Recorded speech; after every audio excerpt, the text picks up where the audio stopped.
Wow,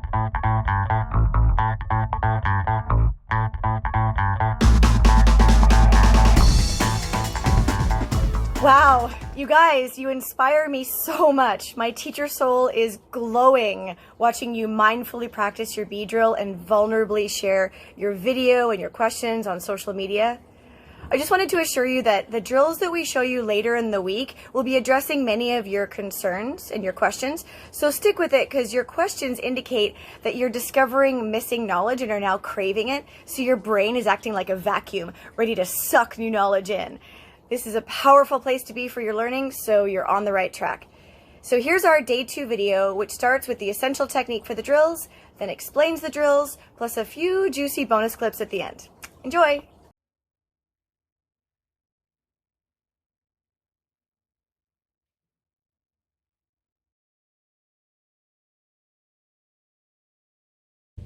Okay, in order to go from a quick to a slow, you're technically going to put on the brakes and slow yourself down. So let's talk about what that means mechanically, so you actually have the technique and tools to make that happen.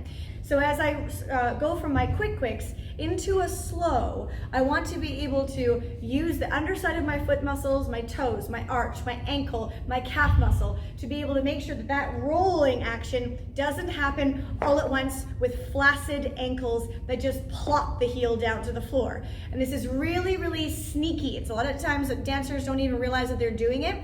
So you have to watch yourself on video for this feedback. So we're gonna slow our roll. Number 2.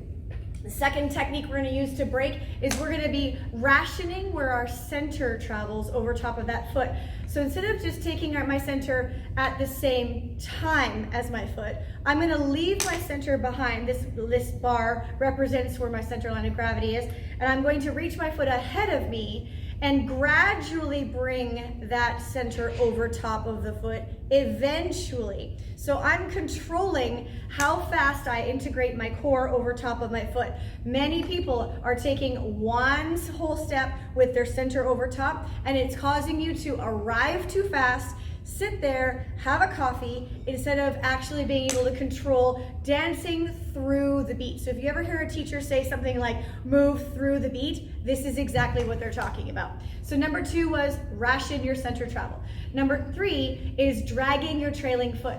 So in order to do that, we want to pretend that we're already finished the roll, we're already finished rationing our travel. As you depart that sending foot, it needs to press down into the floor with some pretty heavy friction, like maybe 5 or 6 pounds of pressure or 1 or 2 kilos of pressure, to make sure that it's actually pressing down. What that's going to do is engage your adductor muscles so you have a wider base of support. And I'm going to drag just a few inches. It doesn't have to be all the way in, just a few inches before you collect anywhere underneath your hips to move somewhere else. So those 3 tools to slow yourself down when you're braking, braking like in a car, like putting on the brakes, is roll slower, ration your center, and drag your sending foot. For all of these exercises, what we're going to be working on is working through our bent legs and being able to bend and straighten them all the time. So we are not going to focus on the technical aspect of using an international leg, if you know what that is, at all. We're going to be aiming for agility drills in this challenge. So we're always going to be working through a bent leg as opposed to arriving on a straight leg and transferring while our leg is still straight. So instead, as you are dancing around, try to think of yourself as having some good pitch, dancing 2 inches shorter than your normal height, so that way you actually give yourself a little bit more leeway in the legs to bend and straighten, so that you have some more joints to work with to make each movement a little bit more efficient. Watch in the mirror or watch on your video to make sure that you're keeping your head level as opposed to bouncing up and down, rising and falling. You'll notice that I've got my knees bent as I transfer, but then I straighten my free leg at the end. I reach with a straight leg and I bend through the transfer and then straighten at the end. So my legs are constantly fluctuating between bending and straightening every step I take, as opposed to always landing on a straight leg while you're trying to roll your feet. Okay, so another one of the things that we have to talk about in terms of technique for changing directions quickly and being more agile is the concept of partial versus full weight transfers. So if I'm going to take a step onto my right foot, I have to kind of plan ahead. 3 choices will determine how much weight I'm going to put into that foot. You notice I use my bar again to show you where my center is. If I take my center past that foot, I am going to stumble or continue moving into more steps. That's my choice. If I'm stumbling, that means that I accidentally move my center further than I wanted to.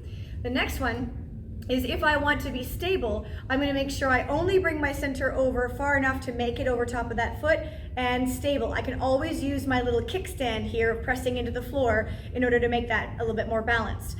And my third choice is if I don't want to make my center travel all the way over the top of that foot, if I want to change directions quickly, I'm not going to bring the bar all the way over the foot. I'm going to keep that just shy of it, so it makes me want to have an intention that goes back towards the left. So I'm kind of falling in on purpose. So where I put my center over top of that step will dictate where my center goes next, or where my next step will be taken. So every time you're deciding to change directions, what you want to do is prevent your center from doing a full weight transfer. So if I'm trying to be agile and change directions, I'm going to not bring my center all the way over top of that foot. I'm going to leave it behind so that it gives me an intention to go the other direction. So this applies in every single direction that we go. For example, if we're walking backwards for any reason, such as in a pattern, if I wanted to change directions from going backwards to going forwards, I would put my foot behind me but not bring my center all the way over top of it. Instead, make sure that I leave my center forward in tension, so it doesn't make it all the way over top of my foot, so that my foot can actually help press me back forward again. If I'm going forward and I want to change directions and go backwards, I'm not going to let my center arrive over top of my foot. I'm going to leave my center back here and make sure that my foot stays ahead of it, so that I can feel myself having a backward intention. Pushing into the floor will give me that angle to push me back, so that I can change directions quicker. So here's a good example of me trying to change directions quickly back and forth, or side to side. You notice that my foot does make it outside of my center, of course, because I'm bracing myself in that against going more in that direction.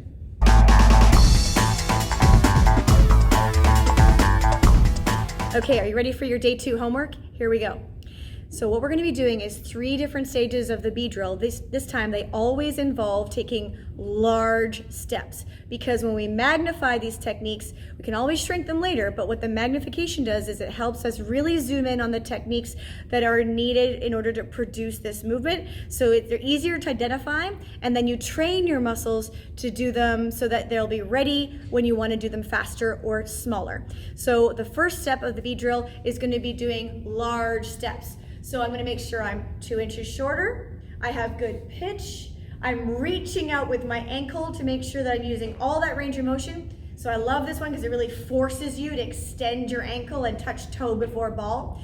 I'm going to make sure I transfer on the level through bent knees that are straightening at the end. I'm going to use my 3 techniques for slowing myself down, which is to slow your roll, to ration your center, and to drag a little bit before you replace that foot. And I'm going to make sure that I'm taking the biggest possible strides I can, trying not to be too conservative. Remember, the goal of the B drill is to randomize, so try not to do anything that remotely resembles a pattern. Really get into crossing, use your pivoting, turn around a little bit, change directions randomly. So that would be your stage 1 of your B drill homework. Stage 2 is going to be the exact same thing, except using quick, slow. And on the slows, you're going to be using your 3 braking techniques of slow your roll, ration your center travel, and drag that trailing foot. So quick, slow, quick, slow, quick, slow, quick, slow, quick, slow, quick, slow, quick, slow. And stage number 3 is going to be doing quick, slow with large steps to music.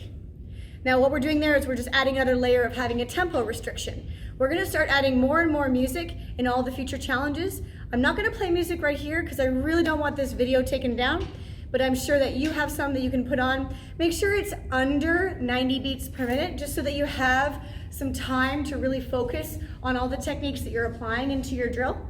And the final challenge is to do it holding a cup of water or a cup of coffee, represent, without the lid, so that you've got something to represent your connection, something you have to babysit with your hand.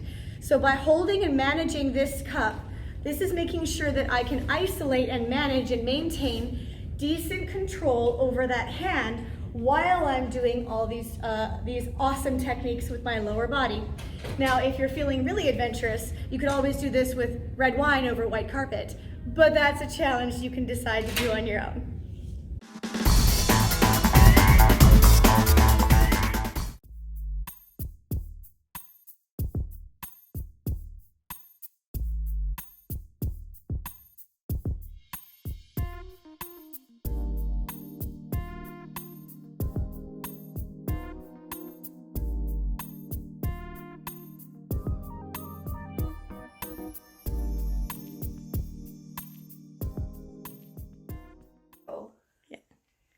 Without spilling my wine. Well, this is a good, yes. I need all my wine, especially in these days. I need lots and lots and lots of wine. Brandy, lots of wine, see? You're doing a great job of not spilling your wine while doing your foot rolling in the bead drill, Mom. Right, right, right. Good job. Cheers. Yay. This is Miles and Tessa signing off for day 2. We'll see you on day 3. For now, stay healthy. Boop.